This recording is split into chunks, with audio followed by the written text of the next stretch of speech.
तुमचं नाव काय आहे आणि बंजारा महिला काय मागणी आहे नेमकी? माझं नाव सुनीता विजयसिंग राठोड आहे आणि मागील कित्येक वर्षापासून आमच्या समाजाला आर्थिक, शैक्षणिक आणि राजकीय मुख्य प्रवाहापासून दूर ठेवण्यात आले आहे. परंतु आजचा आमचा समाज हा जागा झालेला आहे. आमची जी मागणी आहे ती अशीच मागणी नाही तर संवैधानिक मागणी आहे. 30 ऑगस्ट 2024 मध्ये आपल्या सर्वोच्च न्यायालयाचाच एक निर्णय आहे की त्याच्यामध्ये त्यांनी सांगितलेलं आहे की अनुसूचित जाती जमातीच्या लोकांमध्ये एक वेगळा उपवर्ग तयार करून तुम्ही त्यांना आरक्षण देऊ शकता.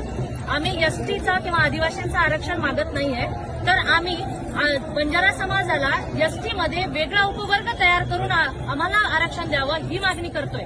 आणि आमची मागणी बिलकुल असंवैधानिक नाहीये, त्याचे आमच्याकडे ठोस पुरावे आहेत. तुम्हाला एक्झाम्पल म्हणून देऊ इच्छिते. 1948चा हैदराबाद गॅजेट, त्याच्यात क्रमांक 4 वर बंजारा हा एसटीमध्ये आहे.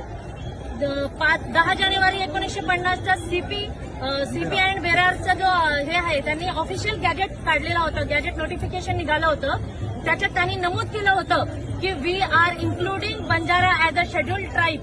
ही ऑफिशियल गॅजेट नोटिफिकेशन होती, पण त्याच्याकडे सरकारने दुर्लक्ष केलं आणि 1952 मध्ये आम्हाला डिनोटिफाईड केलं. त्यानंतर कित्येक वर्ष आमच्याकडे पुरावे आहेत. 1860चा आयपीसी असो, 1872चा सीआरपीसी असो, 1931ची